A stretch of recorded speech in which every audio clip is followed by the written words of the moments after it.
With four-wheel drive pickup trucks becoming ever more expensive these days, is it still possible to get a good one for the cost of a compact crossover? The answer is yes, with the GWM Cannon four-wheel drive LUX.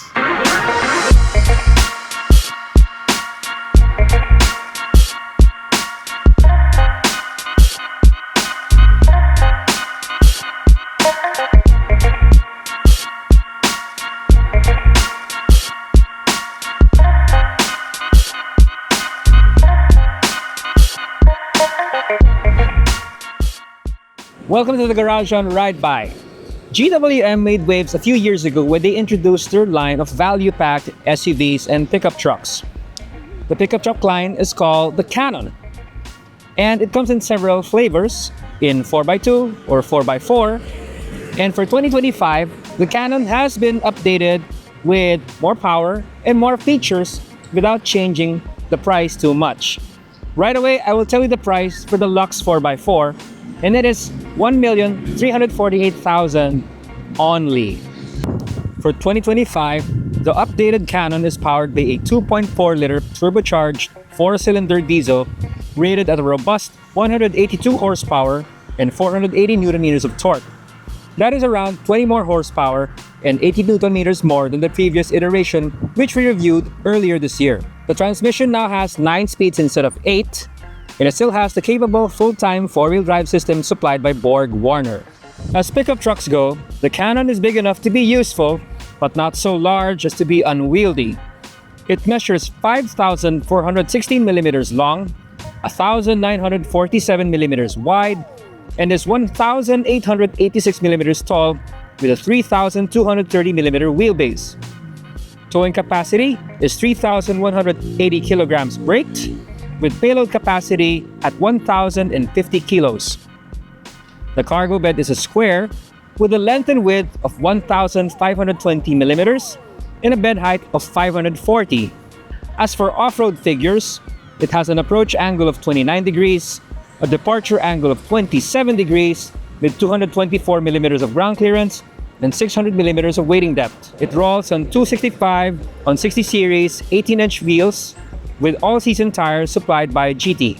As you can see here, the updated Cannon has an understated style that will age well. It has a blackout honeycomb grille that goes well with the black color of the desk unit.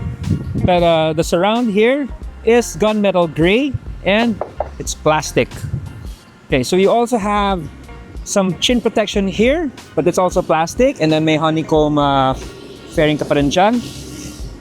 So you have a little bit of chrome here with the GWM emblem, and then you have some LED headlamps here with halogen fog lamps. Moving on to the side, you'll notice na meron siyang body cladding around the fenders, but they are color keyed, so painted siya. It's not just plain black plastic. It's a nice touch. So the wheels, the alloy wheels, are black and silver. It's a nice pattern na okay lang kahit maputikan. And then, the only unpainted part here are the step boards. So, yeah, nice touches here. So, may turn signal repeaters on the side mirrors. This little thing here, it's just decorative. Doesn't really do anything. Then, here at the back, you'll notice, nice touch, is hydraulically assisted yung tailgate niya. So, bitawan mo lang, hindi siya babagsak. Although, unlike the S-LUX, which has a fold-out step to make climbing in easier, wala. So here you have to like crawl aboard or jump aboard, or just have to be very, very flexible, or baka dapat may dala kang stool. And if you look at the bed, pretty much what you'd expect from a basic truck. So spray-on bed liner, mga tie-downs, pero wala siyang mga abang or outlets unlike some other higher-end pickup trucks. With that said, let's check out the interior.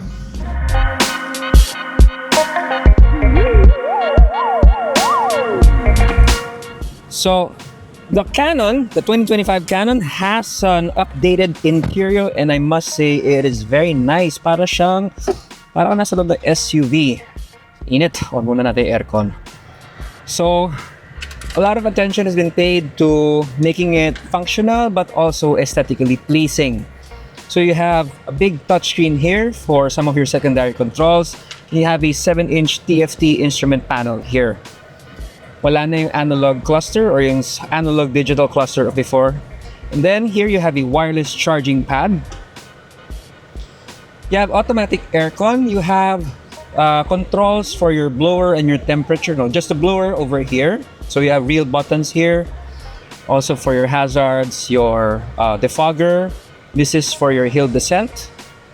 Here on the shifter, you notice ang ganda ng korte ng shifter, para siyang side stick controller sa aeroplano. And then you have a dial here for your drive modes. Very intuitive. You just turn it left or right for eco, normal, and sport. You have one button here for the four-wheel drive system, just for low. So with a LUX variant, it has a full-time four-wheel drive system with a low range. And engaging low range is just very simple. Lagyan mo muna siya sa neutral and then press the button here. However, it doesn't have a locking rear differential. That would be on the more expensive S-LUX variant. So here, it's just for low and wala kang mga terrain modes. So ang terrain modes mo is basically determined by your right foot and your eyeballs.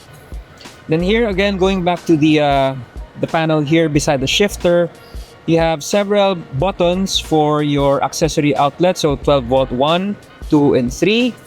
These are for if you wanna install accessories, electrical accessories for your Cannon. Nakaabang na siya dito. There's an automatic, it's an electronic parking brake and an auto hold function for the brake. You have a nice leather or leatherette wrapped steering wheel. And then if you see here the dashboard, you have multiple soft touch surfaces and contours. It's very nice actually.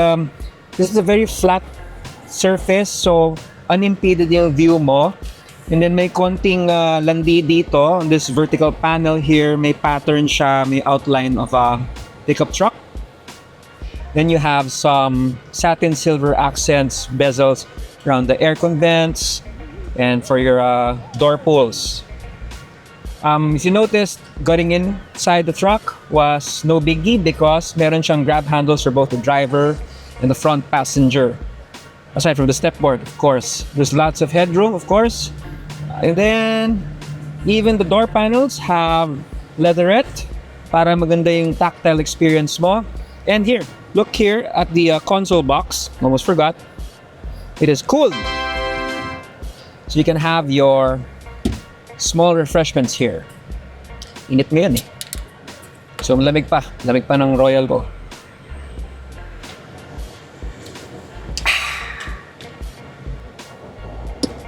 Then this little tray here can be pulled back to reveal two cup holders, one big and one small. Let's see kung kaya niya yung oversized flask. Yes, kaya siya. And the small one can be for cans or mga coffee takeout. Even the door pockets, door panels, yung bottle holder niya can hold oversized flasks. For the seat itself, for the LUX variant, it is manually adjustable, which is okay lang talaga sa akin. It's very comfortable, very supportive. I've driven this for about 3 days now and maybe about 150 kilometers. Very comfortable seats. Although minimal lang, basic lang yung adjustments niya, they have everything right. They have just enough style length to support you for long drives. It's a very secure feeling.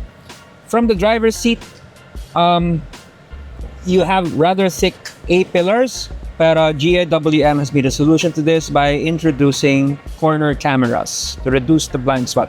Later, we'll show you how it works. First, let's check out the back seat. So similar to the front, getting in is not as hard as it could be because of the stepboard and may grab handle ka pa.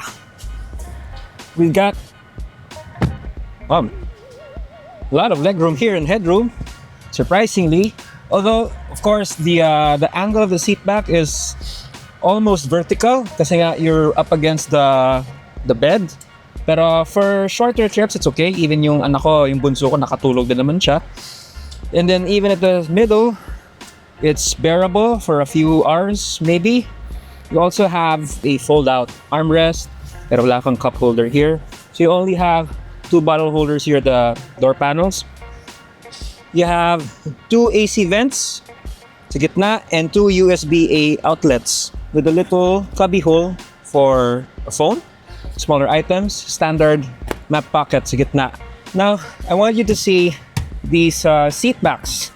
A nice little feature that really raises the utility of the truck. So, they are split 60-40 or 70-30. Yeah, so when you fold down both seat backs, you can put maybe dirtier cargo. Ayaw mo madumihan yung upholstery mo. Lagay ka lang ng sapin dyan o ng trapal, and then you have a usable box-sized cargo area. So nice. And then that's where the spare flat tire repair kit is stored. Notice also that even the center passenger has a shoulder and lap belt. So very safe vehicle. By the way, this truck has front dual airbags and aside from the usual ABS. So now let's go for a drive. Alright, so before we hit the road, let's try out some of the Cannon's off-road prowess here at an off-road track. So let me take the opportunity to thank Enduro Factory and Vermosa Off-Road Park for letting us test drive the units here in a safe and controlled environment. If you want to test drive your off-road vehicle, especially if you want to play around with your dirt bike, come over to Enduro Factory's Off-Road Park. With that said, let's take the Cannon here. So the park, it's really designed for motocross. So of course we're not gonna go flying over the hump over the mounds. No, we're just gonna go really slow, like how a real owner would tackle a muddy course. So maganda kasi dun sa Cannon, full-time 4-wheel drive na siya.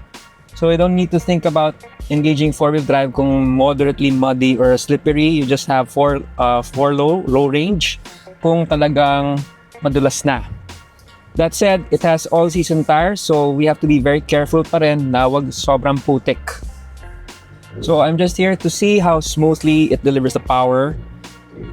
And if you can hear that, it's already struggling a bit kasi nga maputik, pero it's just moving forward. Pag ganyan, just don't panic. Bayaan mo lang siyang to find the traction.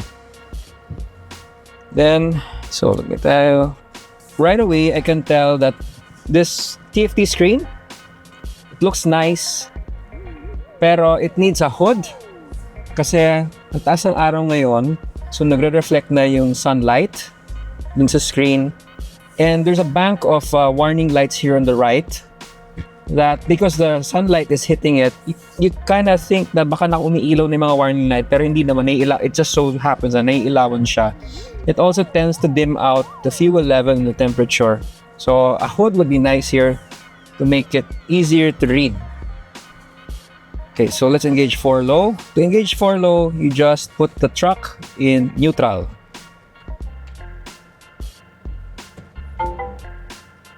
Give it a few seconds. Okay, now we have 4 low engaged. Drive. Maganda pa dun sa transmission na to, aside from having 9 speeds, it has paddle shifters. Imagine man, you got paddle shifters in a truck that's less than 1.5, significantly less than 1.5. So we're going up some jumps here. Basically in first gear. So here dito makikita na okay na yung angles ng Cannon. Yung brake over angles niya, hindi naman sumasabit yung ilalim, not even the step boards. Of course, if you really wanted to go hardcore off-road, you might want to upgrade the shocks and get bigger wheels and tires. And also put a snorkel. But as it is in stock form, with the hill descent engaged, I can just basically crawl down and let the truck find its footing. So it's very reassuring and almost foolproof. The only fool would be a driver who deliberately goes into a surface na hindi talaga kakapit ang goma.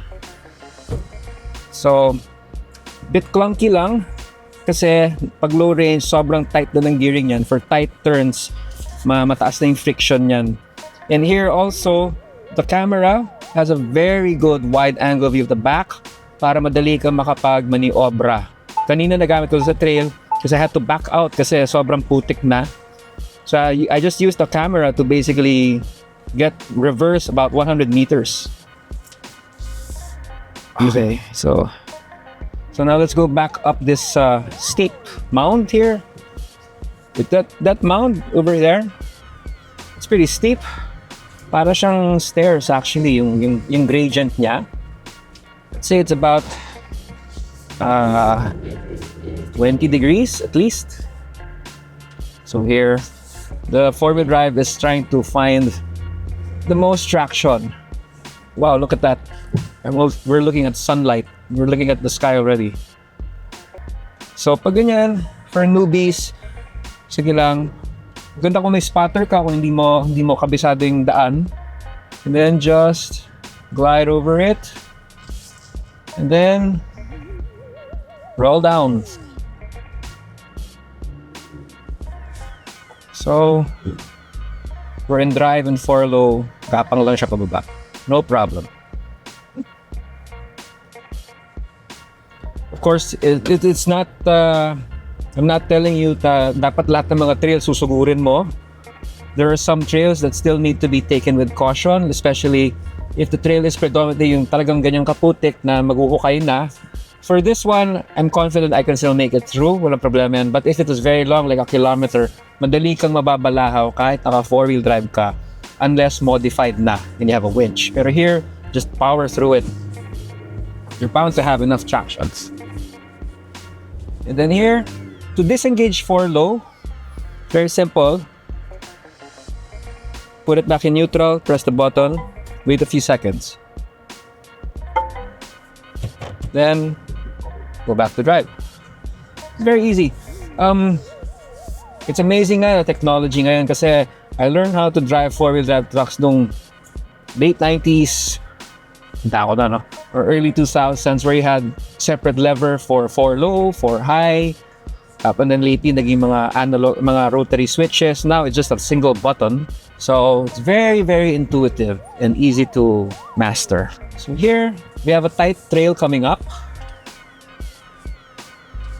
And if you are unsure of yung mga kanto, baka may sumabit dyan na bato, you can use the corner camera.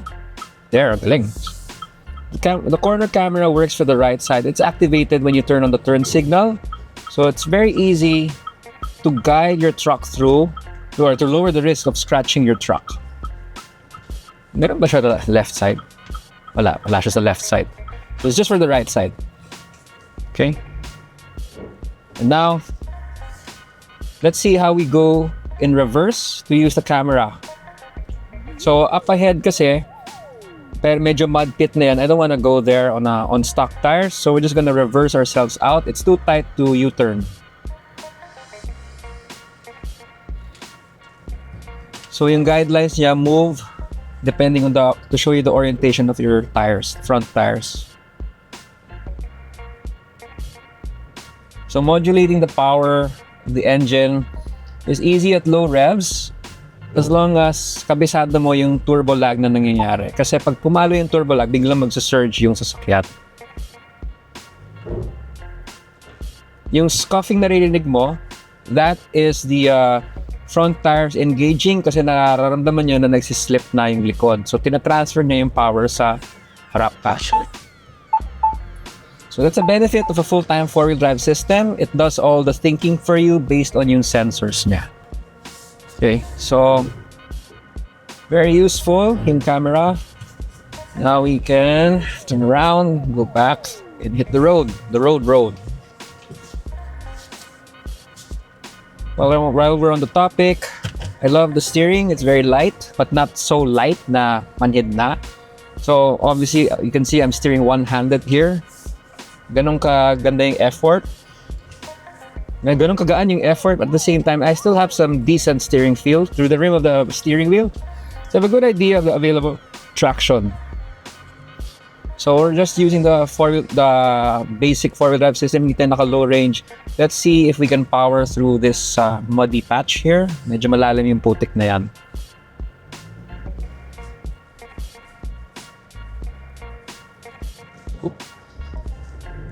Whoops. Okay, stuck.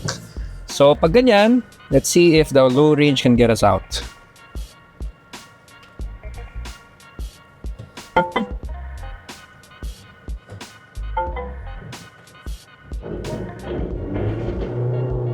Yeah! There you go. Power. Then, one more muddy patch. So pag ganyan, para hindi ka mabalakaw, you have to just blaze through it. Use your momentum. Okay. Ooh, sorry, lalim na. Pero ganda na suspension, hindi ka ramdaman na. Hindi umano yung kaha. Okay, and then as soon as you're past the very technical section, it's highly recommended to remove it from low range to reduce the friction. And just go back to regular drive mode. Alright. So very capable in stock form yung 4-wheel drive system ng Cannon.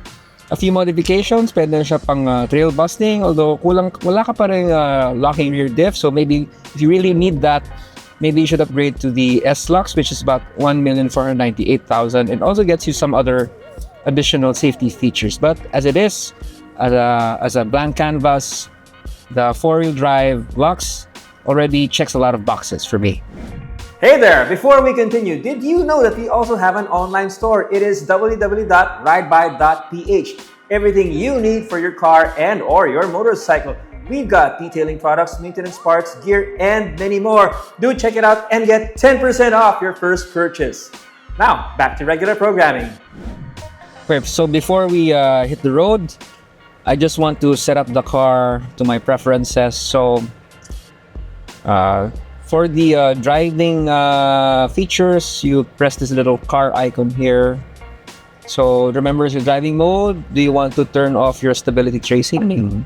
Steering wheel assist is light. Kanina is light. But for the road, I want it to be in sports. Emergency brake flashing is enabled.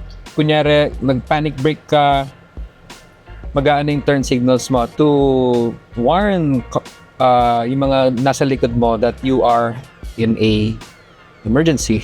The body, so flame out unlocking, katakot naman yun. So as I understand it, flame out unlocking is if the engine dies, mag-unlock lahat. And then you have auto locking doors. Here it's set to auto lock at 15 kilometers per hour. Auto folding yung mirrors niya. Then you can also set your wipers, your lights. Then even yung wireless charging mo. Notice here na wala siyang advanced driving aids like blind spot warning or lane keeping assist or driver attention warning. Those are reserved for the LUX version. But you also still get cruise control, regular cruise control, not adaptive cruise control. Okay. And then for the instrument cluster here, it's a nice logical display. So you have your tachometer on the left, speed sa kanan, odometer dito. The middle part is your multifunctional display. So right now it's showing the radio station. This one is your trip display, your average speed, average fuel. So we've been doing a lot of low speed filming. So obviously matakaw sa diesel yon. So we're getting about 7.9 kilometers per liter. Pero on the highway, kung steady lang yung speed mo and then you're just maintaining 80, 90, I've seen maybe about 13 to 14 kilometers per liter. That's pretty good. And considering na malaking tangke nito, you're gonna get a lot of range out of this Cannon. Okay, so let's hit the road. I love the action of the shifter, by the way. It's very velvety, very refined. Actually, ganda ng fit and finish ng loob ng sasakyan na to. It's really a far cry from the Chinese vehicles of 5 years ago. Here, it looks very modern and, dare I say it, high-end. Especially when you remember that it only costs 1,348,000. So for the low speed acceleration, may konting learning curve ka with the way the engine delivers the power because it's a single turbo. There is some turbo lag sa start. From it feels like the turbo needs to spool up from 1,000 to 2,000 RPM before the power finally kicks in and then may konting surge. So, ang trick dyan is dapat magaan lang yung paa mo sa accelerator sa simula. Be patient. Kasi kung binaon mo thinking that you need the power right away, when the turbo kicks in, bigla siya sisipa, baka mabigla ka, then suddenly you need to step on the brake. So, it's not a very smooth experience. As long as you remember how the turbo spools up, you get some very good acceleration. It's smooth enough that you won't really notice it in day-to-day driving. What the upgraded power and torque delivers is better highway cruising, mas effortless siya. That noise you hear, that's just all the mud being knocked out of the tires. Now, don't mind that. Otherwise, the NVH of this car is pretty good. Of course, at higher speeds, yung lampas na speed limit, may marinig ka na talaga whistle ng hangin around the sa may pillars. Pero ba't ka nga mag-overspeeding, di ba? Okay. As for visibility, Cannon has pretty good big sight lines all around. The only blind spots are here on the A pillars and maybe dun sa may D pillar sa may likod. It would help if you have the blind spot warning systems. So that could be one reason why you would want to upgrade to the S-LUX. As it is, the LUX delivers most of the basic features you'd expect from a 4x4 pickup truck. And kung tutusin, yung spec niya ngayon would be considered top of the line as early as 5 years ago, hindi pa uso yung mga driving aids na yan. The transmission, I think, is one of the highlights of the truck. So it's very smooth and responsive unit. I believe it's licensed from ZF. So 9 speeds, having 9 gears really helps in maximizing all of that power. And you don't really feel the shifting happening at higher speeds. Although at low speeds, minsan nalilito siya between first and second. So you hear that and you can't decide what gear you want to be in, or medyo yung stop and go traffic. So medyo natataranta minsan yung computer. But it's not a big deal. And for more engaging driving, you have the paddle shifters, which can be engaged whether you're in drive mode or whether you put it in manual mode. And when you're in manual mode, ang sarap niyong gamitin because it lets you wind out the engine almost to the red line. It holds the gears. Let's try that out. So it holds the gears so you can hold on to that power through the corners. Hindi ma-unbalance yung sasakyan. So, quite sporty. However, as good as the drivetrain is, you have to remember that the suspension is still tailored for everyday work functionality. It's not a sport truck. The moment you hit some bumps or some very fast corners, yung sunod-sunod na lane changes, then you realize the limitations, the front double wishbones and rear leaf springs. And that's really by design because even here the cement road, medyo matagtag. That is to be expected kasi wala tayong karga ngayon. Solid leaf springs yan. And it has to be stiff to deliver that 1,050 kilogram payload capacity. Yung sa harap naman is malambot. Malambot talaga yung tuning ng shocks ng double wishbones. So I guess they're trying to balance out the harshness of the back by compensating with a softer front. Pero parang may disconnect lang kasi for me. Kasi if you hit a bumpy surface at a high speed, natataranta yung suspension. It doesn't know if you want to be bouncing up and down or just flying through it. So, especially kasi yung rebound control niya medyo mababa. So, nagko-compress and then nagpo-pogo stick yung harap. So, it's not as refined as you would expect from, say, a top-of-the-line Triton Athlete or a Ranger Wild Track. But then again, You should also remember that those trucks easily cost $500,000 more at least. O isang sasakyan na yun. And if you're really OC about the ride and you really want to perfect the ride, just remember how little this truck costs, which should give you enough budget for better shocks. So, ganun. So here on this gravel surface, the ride is still pretty good. Medyo jittery na sa likod. But see what happens if I hit a small bump. So parang nagfo-float na talaga yung harap. And it just gets worse with the bigger bumps or if you're going a little too fast. Of course, most real-world owners won't be as aggressive as we do, as we drive.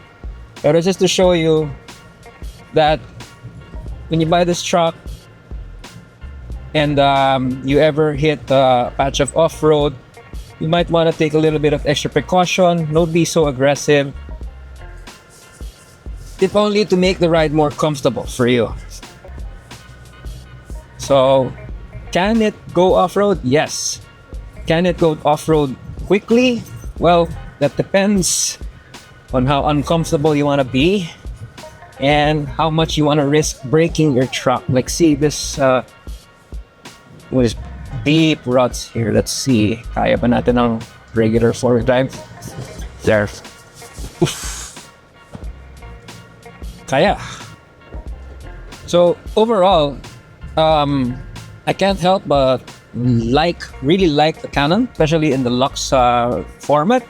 Kasi, it's really an astounding value. Hindi kakapasin sa power, natipid siya, really well built. Ganda ng fit and finish, yung mga tactile surfaces niya. Yeah, some thoughtful touches as well. Of course, there are some areas for improvement, pero because of the price, that leaves you enough leeway to modify it on your own for your own preferences. So that's a good thing, no?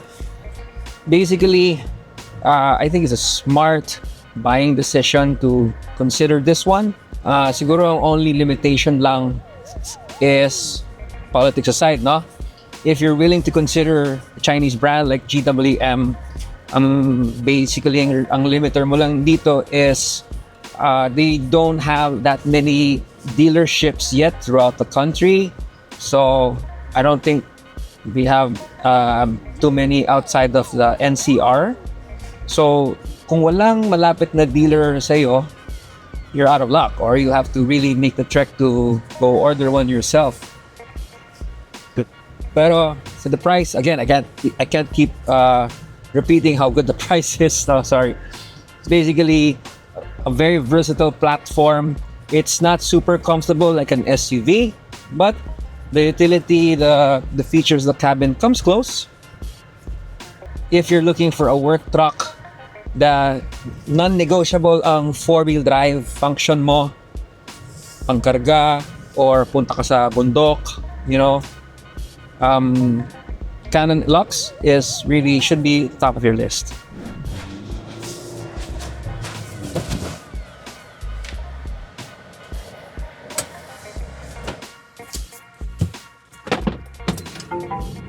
Wow. I love a truck that has enough power to have some fun with it. So this truck, of course, is not perfect. It lacks a few hardware features that would make it more sporty or more engaging. Pero sa presyo naman niya, how can you beat that? 1,348,000. Saan ka pa? So how does it score according to our rankings? For performance, so the upgraded engine does make more power, although it's not the smoothest in the way it delivers the power. Although medyo offset siya with the 9-speed transmission, tapos may paddle shifters ka pa. So it does make more useful torque. As long as you get used to how the turbo lag works at the low end, you'll be fine. So for performance, I'll have to give it an 8.5 out of 10. For handling, okay, so handling is medyo, if you're expecting a sport truck, you'll be disappointed. It is not a sport truck. It is a work truck. So it has a front double wishbone suspension and heavy-duty rear lifting suspension. So, the faster you go, medyo na unbalanced na siya, medyo gumaano na talaga. It becomes unstable at speed. It's hard to control through the corners kasi wala siyang limited slip differential. But otherwise, kung hindi ka naman mabilis masyado magmaneho and you just want a capable truck, it does the job. And it will carry you and your load through mountains and hills and all of that. But for handling, I have to give it an 8 out of 10. For utility, now I love how big it is, and just being big makes it a very useful vehicle. Kasi since the cargo bed is basically like a square, marami kang malalagay dyan, mga motor, mga paleta, malalaking mga kahon, all of that. It makes it very easy and very useful in day-to-day life, whether you're a farmer or you work in hardware or construction. And also the interior, it has a lot of storage compartments, so it makes storing your items, smaller items, very useful. Hindi nakakalat lang basta-basta. For utility, 9 out of 10. For styling, okay, it's a very conservatively styled truck, but I like how the latest edition is less in your face with the grille. So it more like blends into the crowd, which is what you want in a low-key work truck. And then the proportions now are more balanced. So in the end, hindi siya nakakasawa tingnan. Won't make you fall in love with it, but you will love it if you actually bought one. So for styling, 8.5 out of 10. Value for money. Ako, wala nang contest yan. It's hard to think of any other trucks within the range. Ilan lang yan that can come close to the value that the LUX provides. For 1,348,000, you get 4-wheel drive, you get basic safety features, you get a big platform that can be a solid base for overlanding. 10 out of 10, value for money. Now for the overall, when you consider what's under the hood, when you consider how roomy it is and how useful, and also it has a 7-year warranty with 200,000 kilometers, I would take a chance with this truck if I'm coming from a background na puro mga Japan-made lang ang gusto ko, and now maybe it's time to consider a Chinese brand, which is GWM, which has solid reputation for making solid heavy-duty vehicles. For the overall, I have to give it 9 out of 10. Thanks for watching. Let us know what you think in the comments.